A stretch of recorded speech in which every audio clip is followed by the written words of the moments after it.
Halo guys. Ya. Yusallimu saghiru 'alal kabir wal marru 'alal qa'id. Salamu alladzi la yatabakhkhar bil baridil lail. Lidzalik ajibu salami bil hamasah. Ini terlalu gemang enggak? Cek. Yang kedengar, yang belakang kedengar? Aman.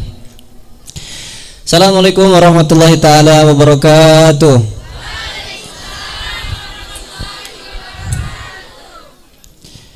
Alhamdulillahirabbil alamin wal aqibatu lil muttaqin wala udwana illa 'alal zalimin.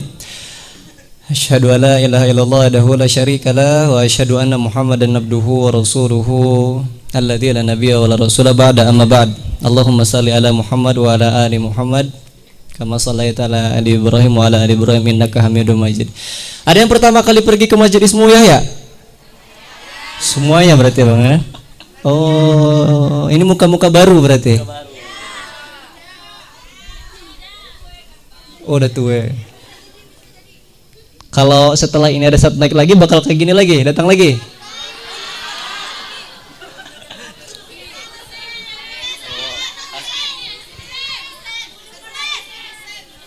Menunggu Husen.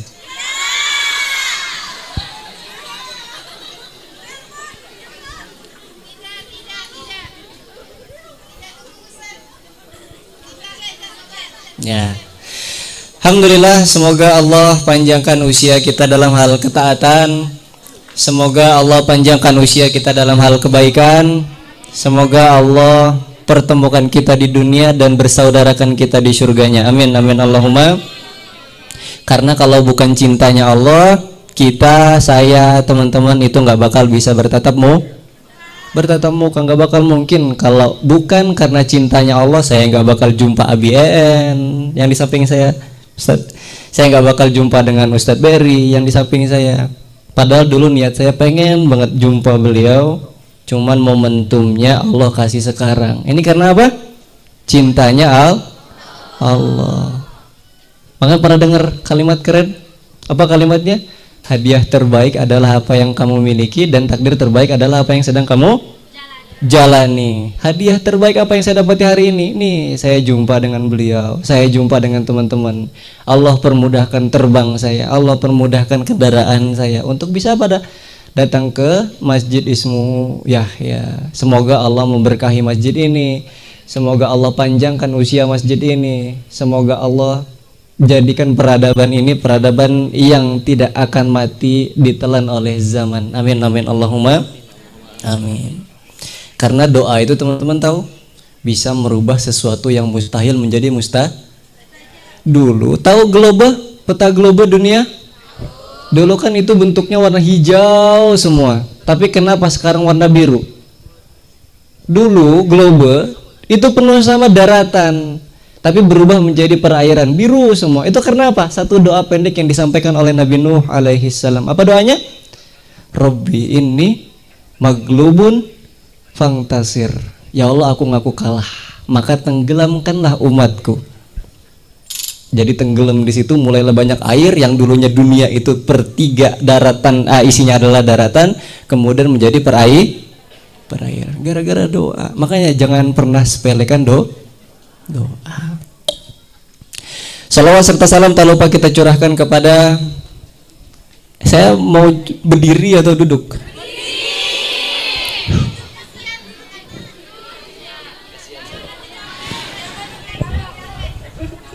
Karena saya sering lihat live-nya Ustadz En atau Bang Berry duduk, saya milih duduk juga. Beliau duduk terus kalau ngisi, saya mau duduk juga sambil nge-live. Nggak apa-apa ya, yang belakang kelihatan? Salawat serta salam tak lupa kita curahkan kepada Intan Permata di kota Madinah, Mas Permata di kota Mekah. Siapa lagi? Oh, ini memang dibuat panjang. Kayak gini ya dibuatnya. Oh ya.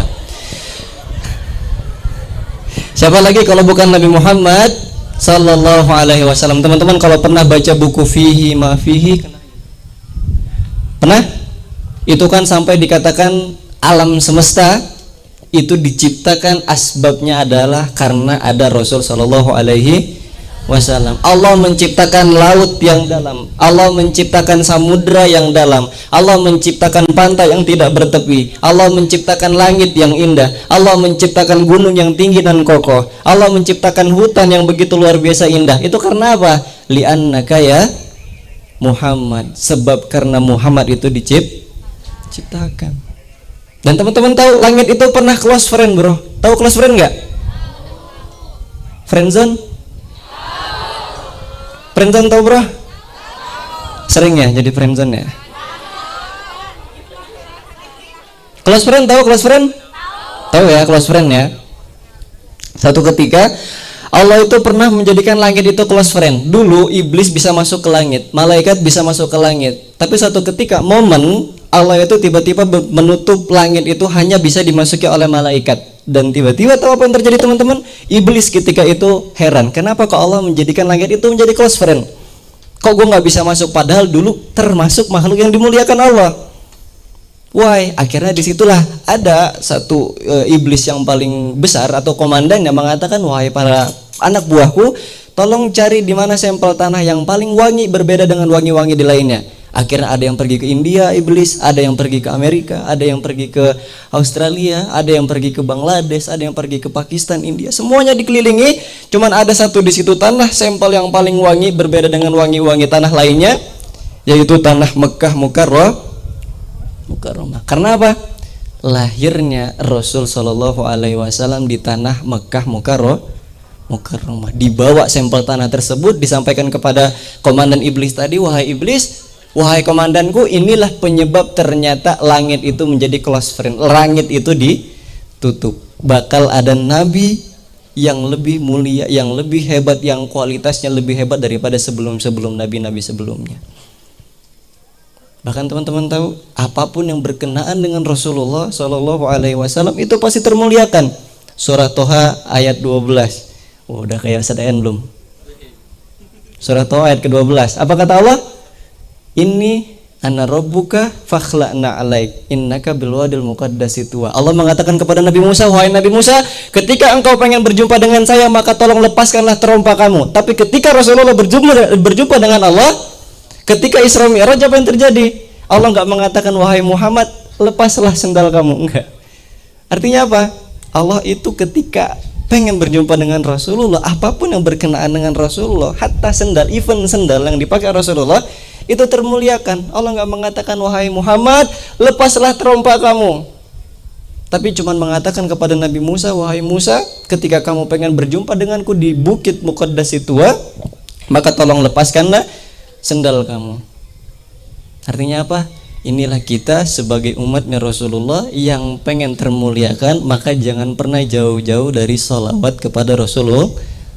Sallu ala Nabi Muhammad.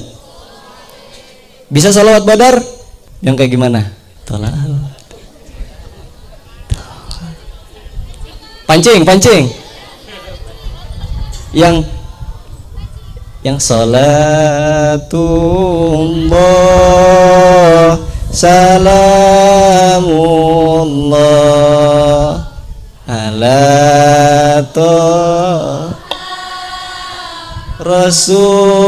Rasulillah salatullah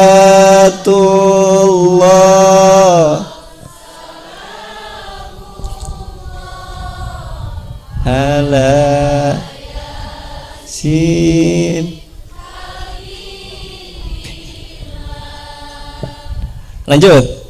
Tawassa bismillah wa bil hadi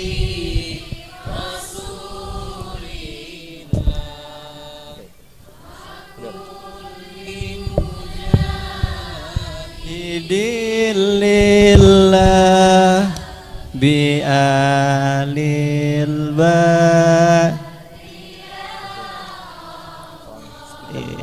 Alhamdulillah. Nyampe ya salawat kita semoga kepada Rasul sallallahu alaihi wasallam. Amin amin Allahumma amin. Karena kalau kita pengen nyampe kepada Rasulullah nggak mungkin, tapi sampailah diri kita kepada para Para sahabat itu gimana? Teman-teman saya, abang-abang semuanya itu kan karena iman keturunan. Beruntung karena ibu bapak kita adalah seorang muslim. Coba kalau ibu bapak kita orang yang di luar muslim, apakah kita masih beragama muslim? Belum tentu. Tapi kita semua sama adalah seorang pendosa yang hebat. Pendosa yang luar biasa, yang di dalam keramaian kita sok-sokan taat, yang dalam kesendirian kita sangat mesra dengan syaitan. Siapa? Kita. Makanya kata Allah apa di situ? Saya selalu mengamalkan ini teman-teman, apa? Al-Furqan 60. Apa kata Allah? Faulaika yubaddilullahu sayyi'atihim hasanat. Orang-orang yang bisa menjadikan dosa yang dia lakukan, orang-orang yang bisa menjadikan dosa yang dia perbuat itu bisa menjadi pahala. Perbedaan kita dengan iblis itu 3, persamaannya 1. Persamaan kita dengan iblis itu 3, perbedaannya cuma 1.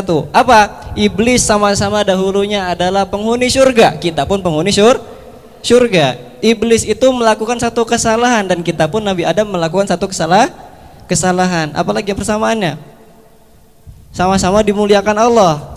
Dan apa perbedaannya? Ketika dihinakan oleh Allah, ketika dikeluarkan dari surga, satu perbedaan yang membedakan, akhirnya Nabi Adam itu malah dimuliakan dan iblis malah tetap terlaknatkan. Kalimat Rabbana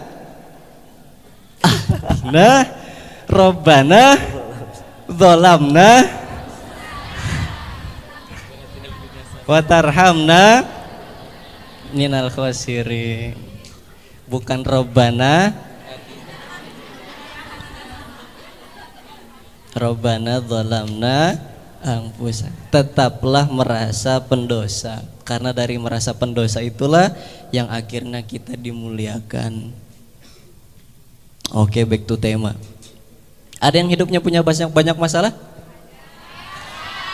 Ada yang mau ngadu nasib di sini? Siapa masalahnya paling berat? Saya kasih mic. Siapa yang masalahnya paling berat rasanya? Ada Ustaz Dayan, tenang. Ada yang masalahnya udah paling berat di sini?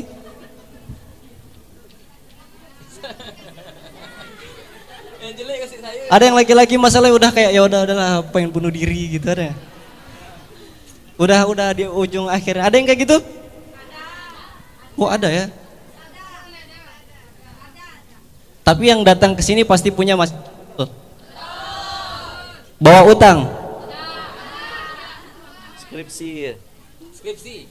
Overthinking. Insecure. Ngapain insecure bro? Ada saingan, kita saingin. Kita itu kan adalah seorang pemenang, betul nggak? Betul, kita itu seorang pemenang. Ngapain kemudian ketika kita dilahirkan malah jadi tukang menyerah? Padahal dulu ketika kita menjadi embrio itu kan orang-orang berlomba-lomba. Samping kita ada yang berlomba, sebelah kanan kita ada yang berlomba. Tapi ketika apa yang terjadi teman-teman? Kita yang menang di garis finish, betul? Makanya kalau ada saingan kita betul. Apa ini insecure? Toh nasib kita itu sama-sama nantinya di ujung hayat kita. Mana yang menentukan kita, surga atau neraka? Tapi semuanya kita pasti bawa masalah ke sini. Dan saya itu bukan pegadaian ya, mengatasi masalah tanpa masalah. Salah sebenarnya judulnya, bukan judulnya. Yang ngundang sebenarnya kalau orang yang pengen diundang sini adalah orang yang gak punya masalah. Saya juga masih punya masalah, tapi ngomongin bagaimana mengatasi masalah nggak itu? Masalah kan? Ya, masalah adalah masalah, betul.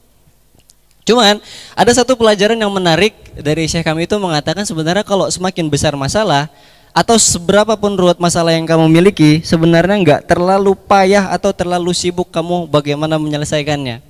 Kalau kamu memang udah nggak sanggup lagi, kalau memang kamu udah nggak sanggup lagi untuk bisa menyelesaikan masalah tersebut dengan badan kamu atau dengan tangan kamu atau dengan lisan kamu atau dengan kepala kamu atau dengan kaki kamu, maka cukup satu.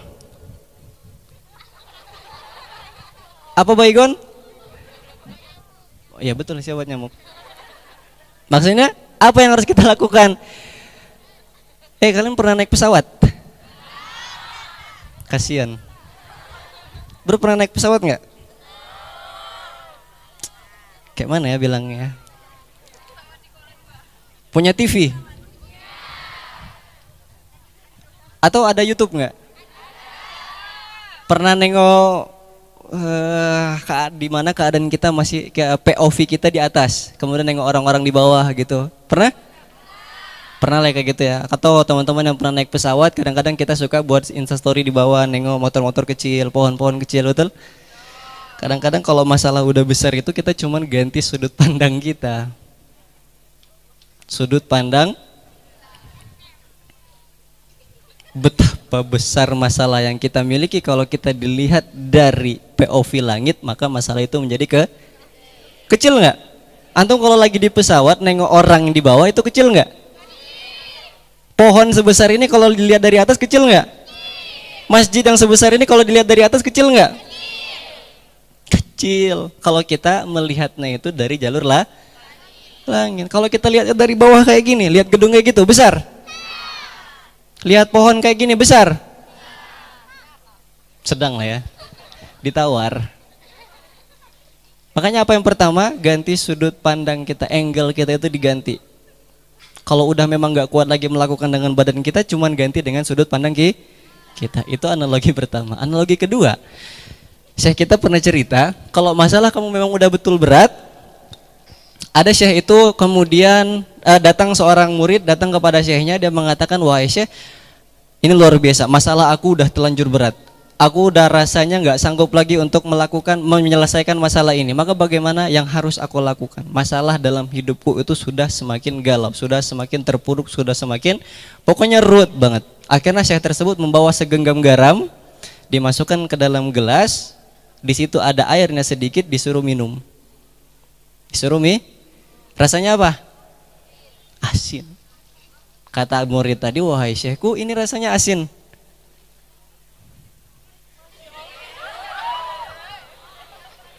Ini ada nggak? Nggak ada ya. Ini rasanya asin. Tapi kemudian Syekh tersebut mengatakan, begitulah masalah kalau jiwa kamu itu sempit. Tapi kalau di sebelahnya itu ada danau, kemudian dituangkan gelas air dan garam tadi ke danau, kemudian diambil lagi dan diminum kembali, apa rasanya? Masih asin atau enggak? Enggak. Maka kata Syekh tersebut apa? Kalau masalah kamu berat, masalah kamu besar, maka besarkanlah juga jiwa yang kamu miliki. Kalau kamu rasa masalah kamu besar, besarkan juga jiwa kamu. Agar kamu merasakan apa? Masalah yang sedang kamu hadapi itu tidak lebih besar daripada besarnya jiwa yang kamu miliki. Itu yang kedua, analogi kedua. Analogi ketiga, kadang kita pernah mikir matahari itu indah nggak kalau dipandang? Matahari indah nggak kalau dipandang? Silau, bukan matahari tengah hari, matahari senja.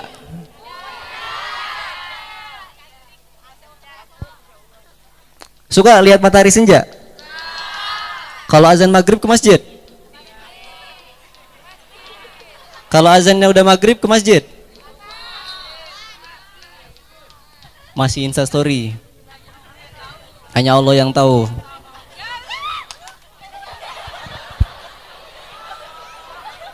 Kacau. Padahal Pak, saya itu udah ganas.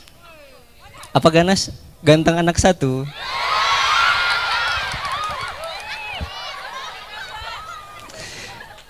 Masih digoda. Kacau ya. Allah menciptakan matahari, kemudian di satu momen ketika udah di satu momen ketika Allah menyembunyikan matahari tersebut. Ketika Allah menyembunyikan matahari tersebut, apa yang terjadi? Suasana gelap, ada petir, turun hujan, tersambar kilatan, hujan, angin, badai, ribut. Betul? Semuanya berkumpul jadi satu. Tapi apa rahasia Allah ketika Allah menyembunyikan matahari? Allah pengen menunjukkan di situ satu makhluk yang kalau kita pengen melihatnya, kita harus melakukan fase, kita harus melewati fase yang mengerikan, yang menggelapkan tersebut. Apa makhluk Allah yang pengen Allah tunjukkan di situ? Pelangi. Bagaimana cara kita ingin melihat pelangi sedangkan kita tidak melihat dulu hujan? Bagaimana kita pengen melihat pelangi sedangkan kita tidak melihat dulu badai, kilat, petir, dan gelap yang mengerikan? Maka kalau kita pengen melihat pelangi, kita harus juga melewati rasa yang pahit, kita harus juga melewati rasa yang gelap. Cuman kalau memang masalahnya udah di ujung tanduk, rasa kita udah nggak sanggup lagi, kita udah nggak tahu mau curhat ke siapa, punya teman curhat?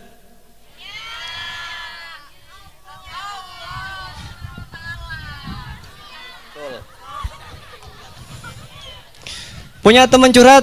Kalau laki-laki jarang ya. Kadang-kadang kita curhatnya di bantal, bro. Betul? Sok-sok tegar. Tiba-tiba bantal basah. Iya.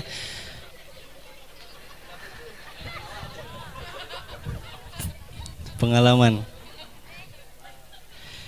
Sampai di mana satu ketika kalau kita curhat sama manusia, itu biasanya cuma nguatin di dalam doang.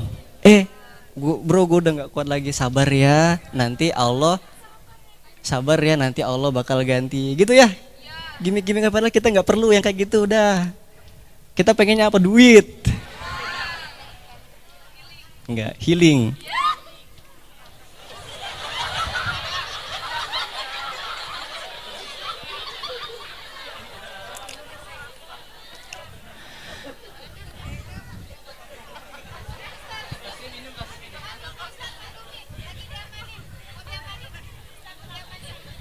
Sampai mana tadi? Teman curhat. Zat yang mana yang paling terbaik mendengarkan curhat kita selain Al-Imran 139. Udah kayak Bang En belum nih? Al-Imran 139. Catat adik-adik. Padahal ada ibu di sini mah, Bu. Catat ibu-ibu. Udah 139. Apa Allah katakan di situ? Wala tahinu wala tahzanu wa antumul a'launa in kuntum mu'minin. Pertama Allah mengatakan wala tahinu wala tahzanu. Al-wahn itu kelemahan, al-huzn itu kesedihan. Al-wahn itu kelemahan letaknya di badan, dan al-huzn itu kesedihan letaknya di hati. Mana zat yang paling baik mendengarkan curhatan kita selain Allah? Orang itu kalau kita curhat ke orang cuman menguatin di dalam, al-huznnya doang. Al-wahannya nggak kena, tapi ketika kita curhat ke Allah, al-wahannya kena, al-huznnya juga nggak bakal ketinggalan. Apa yang kita tumbuhkan di situ? Rasa tawakal. Kalau kita udah memang nggak sanggup lagi terhadap masalah yang kita miliki.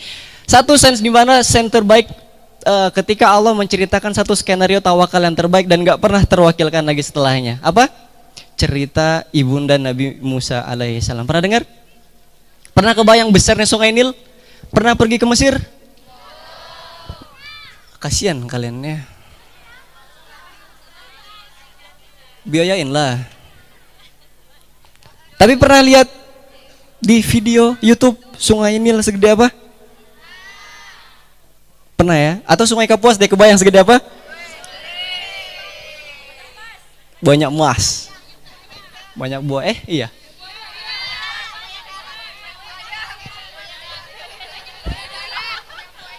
Betul Bang, Sungai Kapuas banyak buah ya?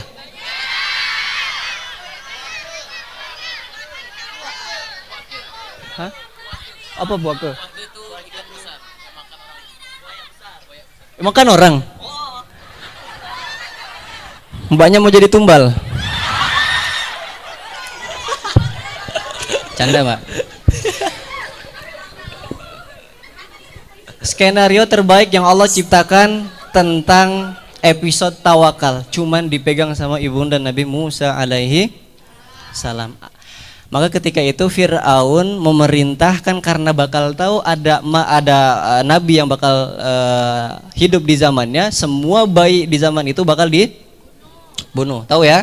Setelah itu apa yang terjadi? Terdengarlah oleh ibunda Nabi Musa alaihissalam, ini gimana nih wahai Abi, bilang ke abinya, ini gimana anak kita baru lahir, anak kita masih bayi, bagaimana cara kita menyelamatkan anak ini? Itu masalah bukan? Masalah yang pertama anaknya bakal dibunuh, kemudian apa? Tawakal, dia cerita kepada abinya dan abinya menyarankan, wahai istriku, bagaimana kemudian kalau kita menghanyutkan bayi kita yang mungil ini ke Sungai Nil.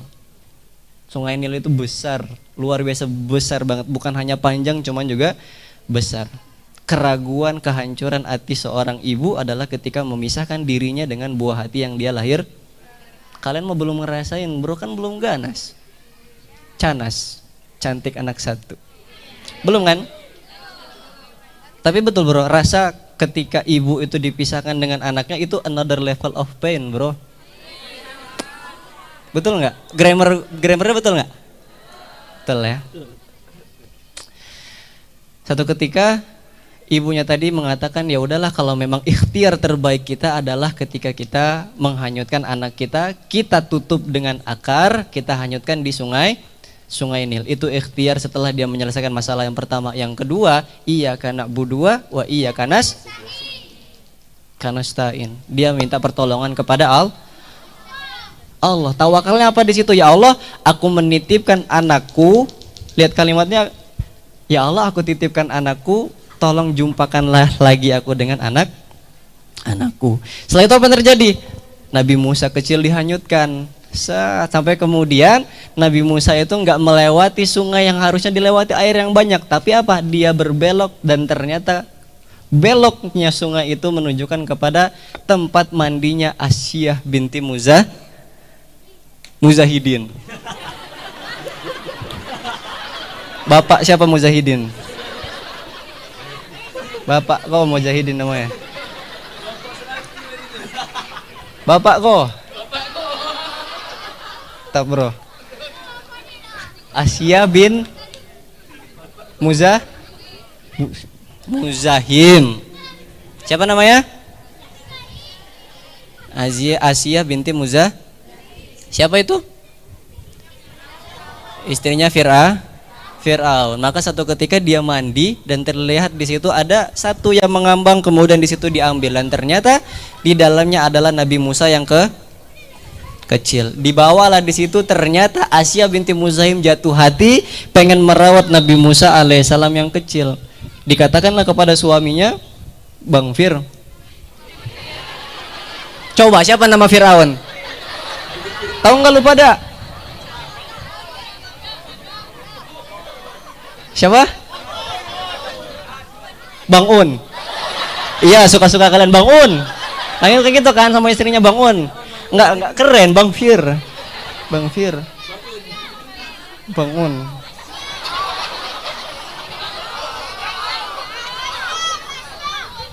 Bangau.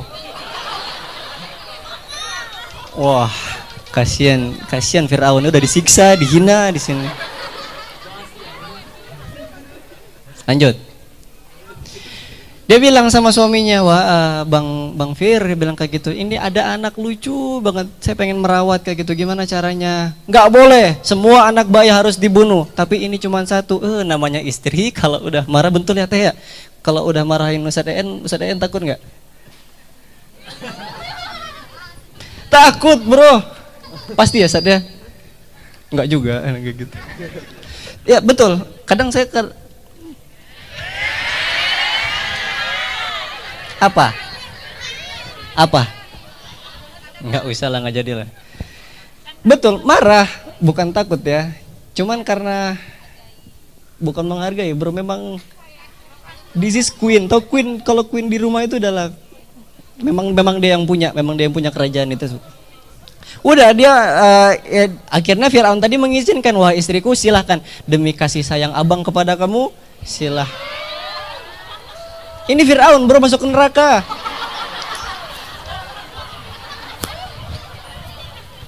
Wah sakit.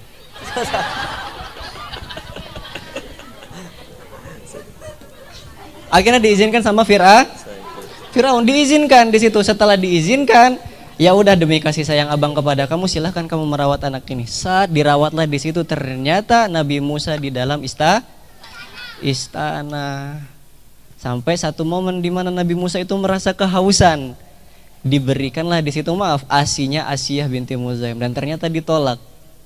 Akhirnya dibuat sayembara sebesar-besarnya. Siapa saja yang bisa mengasihkan Musa, maka dia bisa mendapatkan satu hadiah yang luar biasa, dan dia bisa berkunjung kapanpun dan di jam kapanpun dia berkunjung ke istana. Akhirnya seluruh wanita di Babilonia ketika itu beramai-ramai pengen ikuti sayembara menyusui Nabi Musa waktu kecil. Dan ternyata apa yang terjadi teman-teman? Skenario Allah menulis skenario terbaik dan Allah tidak pernah gagal dalam menciptakan takdir. Semua wanita yang ketika pengen menyusui Nabi Musa itu ditolak. Nabi Musa selalu menutup mulutnya, tutup mulutnya. ASI yang ini ditutup mulutnya, ada ASI yang ditutup mulutnya. Sampai satu di mana ketika Nabi Musa alaihissalam mendapatkan ASI yang pengen dia asihi, yaitu ibunya tawakal dengan skenario terbaik ketika seorang ibu melepaskan anaknya dengan tangisan yang luar biasa, dihanyutkan anaknya ke Nil dan dimasukkan anak itu ke dalam istana. Allah jaga Nabi Musa dan Allah kembalikan lagi Nabi Musa ke pangkuan ibunya. Itu hadiah terbesar kalau kita itu betul-betul iya karena wudu wa iya kanas. Tawakal itu setengah dari agama, brother. Yang pertama kita disuruh beribadah, yang kedua kita suruh minta pertolongan. Udah itu, nggak usah banyak-banyak, cuman cukup 2 itu aja. Dan itu sudah cukup. Cuman kadang-kadang kita suka mikir nih, ya Allah, kenapa nih masalah?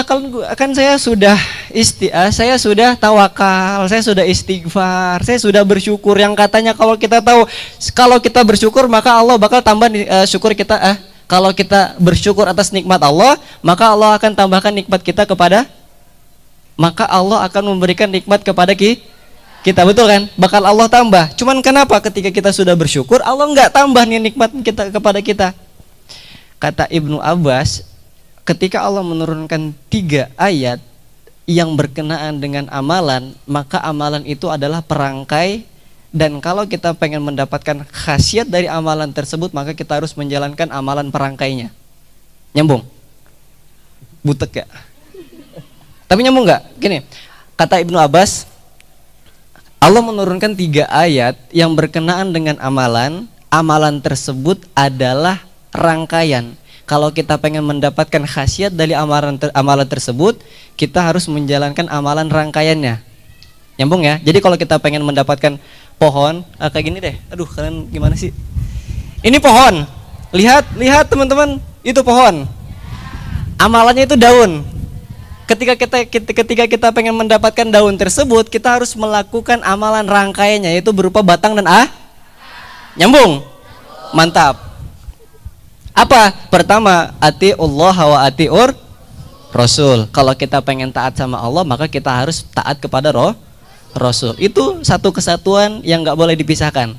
Pertama. Yang kedua, iqamus shalah wa itaiz zakat. Kita sholat, kemudian setelah sholat kita harus berzakat. Yang ketiga, kalau kita bersyukur kepada Allah, maka amalan rangkaiannya apa? Kita bersyukur kepada orang tua. Kadang-kadang kan ini yang kita sepelekan. Kita udah bersyukur sama Allah, tapi orang tua kita sakitin. Gimana ceritanya Allah bakal memberikan nikmat kepada kita, sedangkan amalan perangkaiannya kita sakiti. Kadang kita nggak sadar, teman-teman. Kita nggak sadar. Ya Allah, kan gue udah bersyukur nih. Kok nggak dapet nikmat cashback daripada nikmat yang telah aku syukurkan? Karena kita nggak melakukan amalan rangkaian. Kalau kita pengen bersyukur kepada Allah, maka kita harus bersyukur kepada kedua orang tua. Ada satu amalan yang saya dapat dari Abiman, ayah Papaman atau Kiai Haji Lukman, dan beliau dapat ini dari Habib Anis. Kata beliau apa? Ada yang orang tuanya masih ada di sini? Salah pertanyaan. Ada yang orang tuanya udah nggak ada di sini?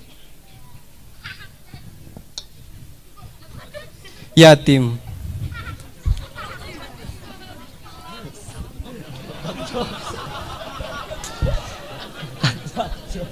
Oh, anak siapa itu ya? Muzahidi kan bapak aku. Tandai kok. Kaca. Oh, sini. Mau kok adu lato-lato? Bercanda. Nggak tahu siapa yang di depannya ini. Hadiah motor nih, bro.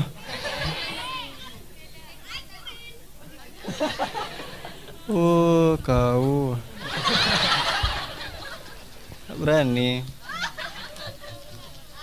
Sampai mana tadi?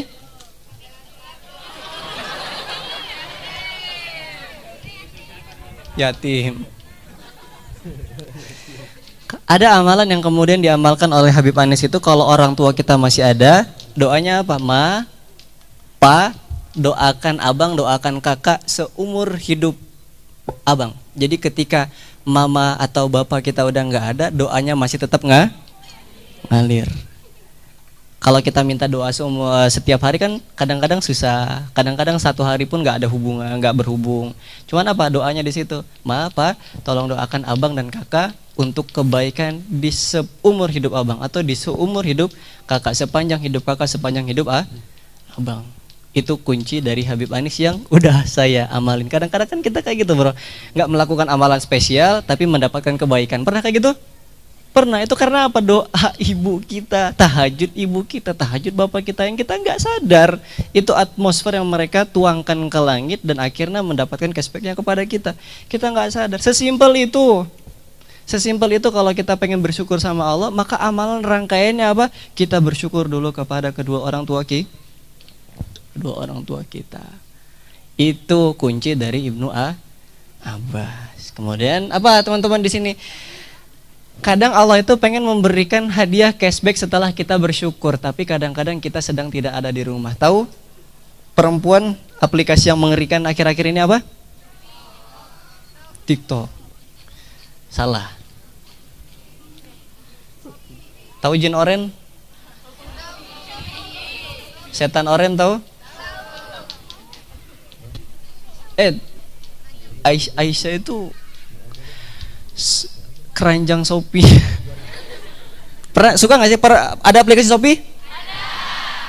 Pasti dong, nggak usah ditanya. Apalagi perempuan ya, dapat momen-momen Shopee kayak gitu. Shopee itu kan kayak gimana? Suka masukin keranjang, suka masukin keranjang, suka lucu masukin keranjang. Sebenarnya kalau suka lucu itu kan perlu cuman diketawain, nggak perlu dibeli. Cuman karena perempuan, wataknya perempuan, suka lucu masukin keranjang. Ya. Setelah itu apa? Belum di check out, tiba-tiba ditengok 2 juta. Pernah kayak gitu? Ternyata bukan istri saya aja. Nanti ya, tabungannya dulu. Nanti kalau udah nikah baru dikasih, ini tabungannya udah banyak nih keranjangnya, tolong check outin gitu. Itu Aisyah bro.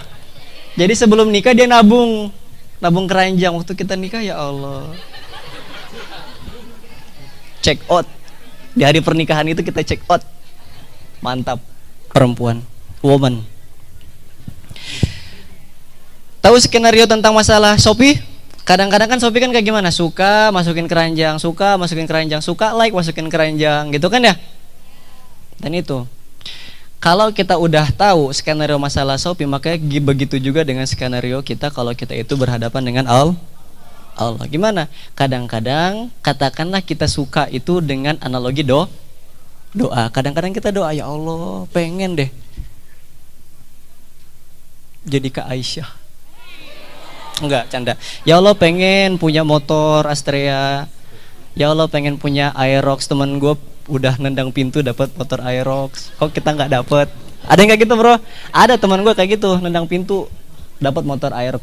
Ya Allah, ini udah pengen motor Aerox, pengen motor KLX, pengen motor ini. Kadang-kadang kita kayak gitu kan kalau doa iseng aja, lisan kita berdoa, ya Allah pengen punya rumah, ya Allah pengen deh punya apa. Gitu ya. Sama kayak kita kalau lagi di Shopee, ya Allah ini bagus nih, lucu nih, masukin keranjang.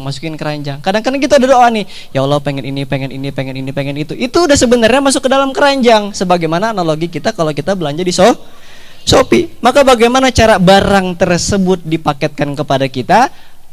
Kita harus membayar. Saya suka saya suka topi. Kita suka topi nih. Maka bagaimana topi ini nyampe ke rumah saya kalau kita nggak bayar? Nyampe nggak? Kita udah doa sama Allah, ya Allah pengen ini, pengen itu. Kalau kita belum bayar, maka barangnya diantar atau enggak? Mantap, COD, clash or duel, betul? Berantem kalian di rumah. COD betul sih, iya juga sih. Enggak lah, salah. Sama aja tetap harus bayar kan? COD. Udah, kemudian apa yang terjadi kalau barang tersebut pengen dipaketkan, barang tersebut pengen di packaging, barang tersebut pengen diantar ke rumah kita oleh kurir, barang tersebut pengen doa kita tersebut pengen diantar oleh malaikat ke rumah kita, maka kita harus apa? Kita membayar apa yang kita harapkan. Kita membayar keranjang kita yang kita miliki. Kita membayar harapan yang kita langitkan. Bagaimana cara kita membayar? Kadang-kadang kita itu suka lupa untuk bersedekah untuk diri kita. Susah banget sedekah. Tapi teman-teman tahu, betul ya, saya tuh memang kalau lagi nggak ada apa-apa, ini semoga bukan bentuk kesombongan, salah satu amalan yang nggak pernah saya tinggalkan adalah sholat duha. Semoga bukan kesombongan, cuman sombong sih sedikit. Ya, cuman amalan yang gak pernah saya tinggalkan adalah sholat duha. Karena apa? Satu hari itu kata Rasulullah kita dianjurkan jangan pernah luput atau jangan pernah enggak untuk bersedekah. Bagaimanapun cara kita, persendian kita itu setiap harinya minta untuk disedekahkan. Maka sebisa mungkin saya itu sholat duha. Atau teman-teman kalau punya rezeki yang lebih, gunakanlah duit teman-teman atau uang teman-teman untuk membayar keranjang yang teman-teman harapkan. Membayar sedekah dengan jangan senyum. Pernah nggak dengar istilah orang kaya dari senyumnya? Bro, gue udah kaya nih gara-gara apa? Senyum. Tahu balasan dari senyum apa? Saya kasih contoh. Apa senyum? Apa balasan dari senyum? Senyum dari saudara kita. Nggak ada orang kaya dari senyum. Bro, gue udah kaya, udah punya Alphard gara-gara apa? Senyum. Wallahu alam ya, mungkin kalau ada yang jual senyumnya bisa aja. Tapi nggak ada. Apa yang kita harus bayarkan di situ untuk membayar barang kita diantar ke rumah kita? Kita harus membayar dengan sedekah dari apapun yang kita miliki. Dan hebatnya teman-teman, Allah itu ketika melabeli nominal harga yang ada di pasarnya, itu nggak harus sesuai kita bayar sebagaimana nominal yang tertera di situ. Contoh haulak masalan. Saya kasih contoh. Biaya umroh berapa? 30 juta. Apakah Allah harus kita bayar dengan 30 juta? Ya Allah, nih aku ada 30.000. Tolong titip ya Allah, semoga dengan 30.000 ini menjadi wasilah aku untuk bisa pergi umur. Cukup. Udah kayak gitu aja. Setiap hari terus kayak gitu sampai kita itu betul-betul dibayar cashback oleh Allah. Nggak perlu kita membayar 30 juta, 30.000 cukup nih. Kemana? Ke travel kena marah. Kena marah serius. Kalian bawa 30.000 nih, 30.000 buat apa umroh? Kena pukul. Kemana masukinnya? Baitul Mal apa? Pondok digital. Betul sekali, pondok apa? Pondok digital. Baitul Mal pondok digital. Endorse. Enggak. Itu kalau kita punya duit, tabungin. Kemudian apa? Kita infakkan, kita sedekahkan. Bahkan kita pernah tahu, kita pernah dengar Syekh Ali Jaber itu selalu mengamalkan apa? Sedekah subuh, rajin 5.000, 2.000, 3.000. Kalau memang kita nggak punya apa-apa, ya Allah, saya udah nggak punya apa-apa. Untuk makan pun saya bingung, makan pun saya harus bakar batu atau makan apa, rebus air. Ada yang kayak gitu? Apa yang harus saya lakukan? Tadi balik lagi ke sedekah yang paling ringan yang harus kita jalankan. Apa? Senyum. Bagus. Salat duha. Jangan senyum mah gampang, bro. Kalau senyum bisa masuk surga, saya pengen orang paling pertama masuk surga gara-gara senyum. Tapi insya Allah sih, kalau memang senyum kita bisa mengantarkan kepada surga, insya Allah senyum saya dan teman-teman bisa memasukkan kita ke dalam surga. Senyum dulu dong. Dikira lucu. Oke teman-teman, terakhir. Oh, kecepatan. Belum ya. Maka kalau kemudian ketika kita barang itu sudah di packaging, katakanlah kita sudah diantar, kita sudah membayar. Ya Allah, ini saya sudah membayar ini. Ya Allah, saya sudah ini, saya sudah itu. Tapi kenapa barang yang saya pengenin itu belum sampai kepada rumah? Pernah kayak gitu? Pernah kita ngerasa kayak gitu? Ini sama kayak analogi kalau kita beli Shopee, Kurirnya udah datang ke rumah, tapi kita lagi nggak ada di rumah. Kemudian apa? Malaikat tersebut ketika membawa barang yang kita bawa, katakanlah ini ada hadiah umroh untuk si fulan, ini ada hadiah untuk si fulana. Tapi kemudian apa? Ketika malaikat itu membawa hadiah dari Allah, dia sebagai kurirnya, tapi mendapati kita sedang bermaksiat, kita mendurhakai ibu kita. Gimana barang tersebut pengen nyampe kepada kita, sedangkan kita mendurhakai ibu kita. Kita pengen minta kekayaan, ya Allah saya pengen kaya. Itu barang udah di packaging, barang udah diantar sama malaikat. Tapi ketika pengen diantar kepada kita, posisinya kita sedang apa? Makan risol. Wah kacau. Riba.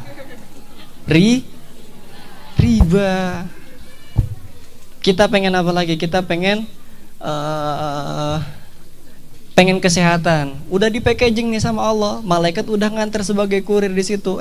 Tapi ketika malaikat hampir mendekati kita, pengen memberikan apa yang kita harapkan, tiba-tiba malaikat menyaksikan kita sedang melakukan keburukan, kita sedang minum khamar. Gimana kita pengen sehat? Gimana barang paketan tersebut pengen sampai kepada kita, sedangkan kita posisinya sedang tidak lagi di rumah.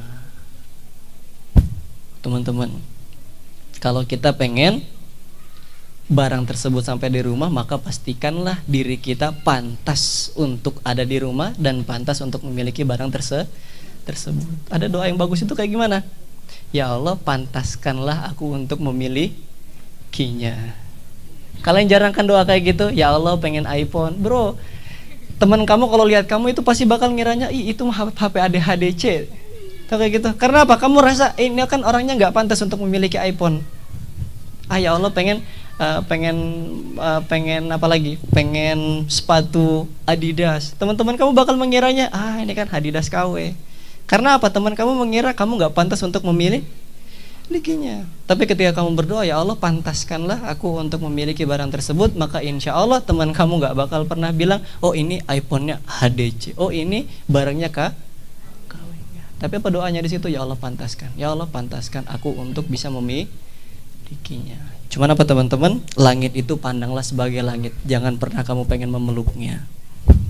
Kalau kamu rasa nggak sanggup untuk memilikinya, jangan. Jangan. Contohnya apa? Banyak. Teman-teman bisa sendiri. Terakhir tentang Sayyidul Istighfar. Kalau kata Ustadz Adi Hidayat itu, ketika kamu dihadirkan di situ langit dan bumi dan di tengahnya ada istighfar, maka pilihlah di situ kalimat istighfar. Ada satu kalimat istighfar yang diajarkan oleh syekh kita, kemudian beliau menukil ini dari Imam As-Suyuti. Beliau makamnya ada di Azhar, makamnya ada di Mesir. Siapa yang membaca istighfar ini, maka fa'aksiru malaha, akan diperbanyakkan rezekinya, akan diperbanyakkan hartanya, akan kemudian fawasi'u rizquha, akan diperbanyak juga, akan diluaskan juga rezekinya, dan yang terakhir akan dimudahkan dalam segala hidupnya. Mau? Ikutin setelah saya. Astagfirullahaladzim alladzi la ilaha illa huwal hayyul qayyum badi'us samawati wal ardi wa ma bainahuma min jami'i jurumi wa israfi ala nafsi wa atubu ilaihi. Hafal?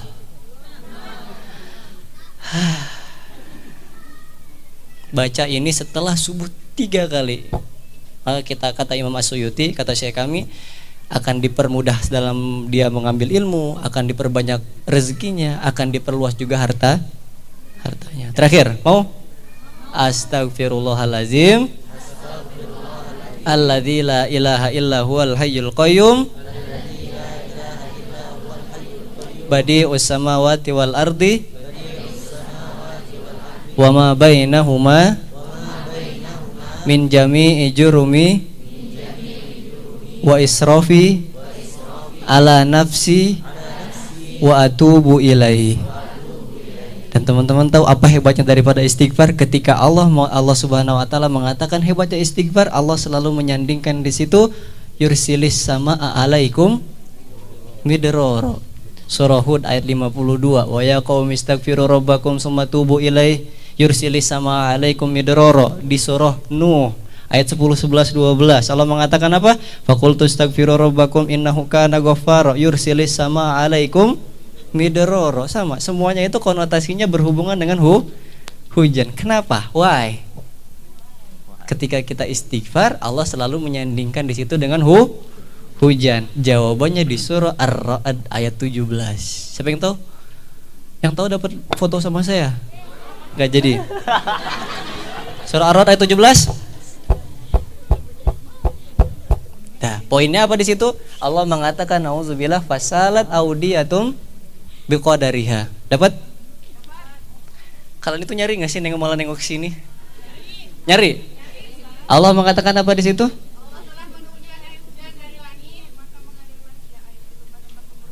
Maka mengalirlah hujan tersebut kepada aliran air sesuai dengan kadar lembah-lembahnya. Betul? Betul? Surah Ar-Ra'd ayat 17.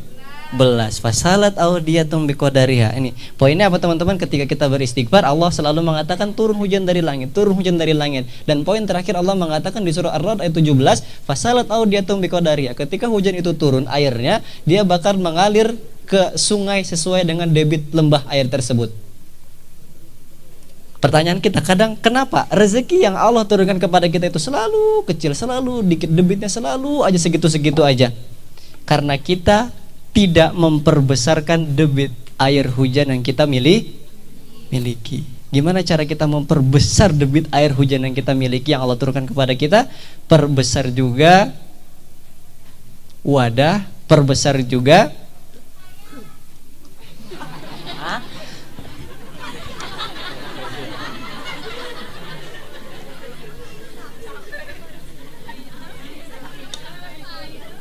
apa ya, kayak gagal gitu. Bro, nangis gue. Tahu? Jadi setelah itu apa? Yang harus kita perbesarkan adalah perbesarkan juga debit air yang kita miliki. Perbesarkan juga wadah yang ketika Allah turunkan air hujan di situ yang harus kita miliki. Kadang-kadang apa? Kita selalu egois. Allah turunkan rezeki malah untuk diri kita pribadi. Wajar Allah turunin kecil, wajar Allah turunin segitu-segitu aja, karena yang Allah turunin sesuai dengan kadar yang kita miliki. Kalau wadahnya sesuai gelas, ya udah hanya untuk diri kamu sendiri, ya udah Allah turunin segitu. Tapi ketika Allah turuninnya untuk orang banyak, kamu debitnya kamu besarkan ini untuk orang banyak, untuk kemaslahatan umat, untuk ini, untuk itu, untuk ini, untuk itu. Semuanya kita dapati, untuk umat juga kita dapati. Maka disitulah debit air waktu habis. Sip. Guys, waktunya sudah habis, guys. Ya, bercanda pengen dimarah. Maka perbesar juga debit air yang harus kita miliki. Istighfar, kemudian kita pahami kalau Allah udah nurunkan nikmat kepada kita, perbesarkan juga jangkauan nikmat yang Allah berikan kepada kita. Ya Allah, ini engkau turunin 50.000, maka aku serahkan 30.000 ke kotak amal. Aku serahkan kepada anak yatim. Terus kayak gitu. Perbesarkan juga debit air yang kita miliki. Fasalat audiyatum biqadariha. Sampai enggak berapa jam di sini itu nyampe enggak ininya? Paham enggak sih? Apa yang harus kita besarin? Betul, wadah. Kan ngomong pakaian oversize. Alhamdulillahirabbil alamin. Mungkin cukup sekian karena waktu udah habis. Akhirul kalam. Mohon maaf dari saya, sebenarnya masih ada lagi. Mau lanjut? Tidak, sudah telat.